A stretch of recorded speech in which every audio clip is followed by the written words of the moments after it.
Замена воздушного судна. Фу, что тавтология. Поменять вид деятельности.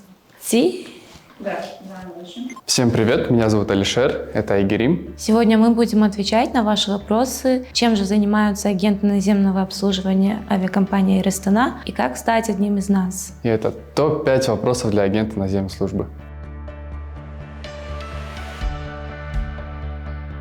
Мы рассматриваем кандидатов, достигших 18 лет, свободно владеющим русским и казахским языком и уровень английского не менее pre-intermediate, а также гражданином Республики Казахстан. Также кандидат должен обладать такими личными качествами, как доброжелательность, умение работать в команде, эмпатия, также стрессоустойчивость. То есть это обуславливается в том, что у нас в среднем на рейсе 160 человек и выделяется на посадку всего 25 минут. Если вы хотите попробовать себя в качестве агента, у нас идет программа стажировки в таких крупных городах, как Алматы, Астана, Шымкент, Актубе, Атырау и Уральск. Полную информацию по данной позиции можете почитать на сайте jobairastana.com.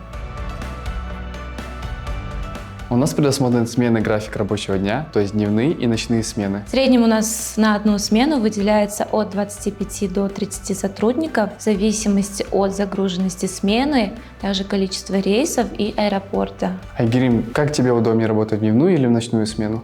Скорее всего, из-за того, что я сова, я люблю работать ночью, и мне легче работать ночью. А тебе? Мне ночные смены даются тяжелее, нежели дневных. Карьерный рост у нас присутствует. Спустя год работы в агентах вы можете податься на позицию супервайзера или менеджера обслуживания в аэропорту или на линейного инструктора наземной службы. Также спустя год вы можете рассматривать вариант перевестись в другой департамент, то есть оставаться в авиации, но уже сменить вид деятельности. На самом деле мы уже максимально автоматизировали процесс регистрации. То есть вы можете пройти онлайн-регистрацию за 36 часов до вылета, но не менее чем за час, или приехать в аэропорт и найти киоск саморегистрации. Также мы должны помнить, что у нас есть специальная категория пассажиров, которые нуждаются в нашей помощи. Это несопровождаемые дети, пожилые пассажиры, пассажиры с детьми, также пассажиры со специальными требованиями. Так как нашей задачей является найти подход к каждому пассажиру, мы стараемся максимально им помочь. И поэтому мы считаем, что человеческий подход является неотъемлемой частью нашей работы. В первую очередь я бы хотела порекомендовать проверять местное время вылета и прилета.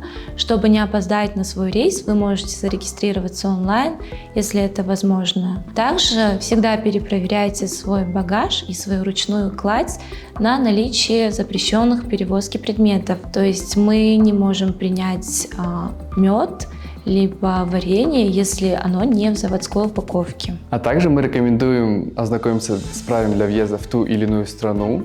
Это касательно не только виз, но и страховки и наличия различных сертификатов здоровья. Также, к сожалению, бывают случаи, когда женщины, ожидающие ребенка, приходят к нам на регистрацию без разрешения на перелет от врача после 22-й недели.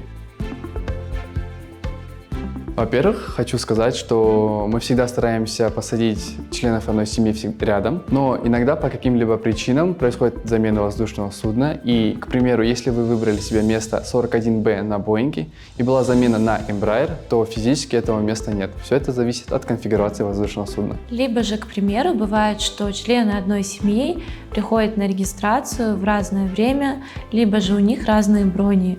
В такие моменты мы также стараемся пассажиров посадить максимально рядом, но только при наличии доступных мест. Во избежание этого вы можете воспользоваться нашей услугой выбора мест или выбрать место через турагентство, а также рекомендую всегда проходить онлайн-регистрацию, если это возможно.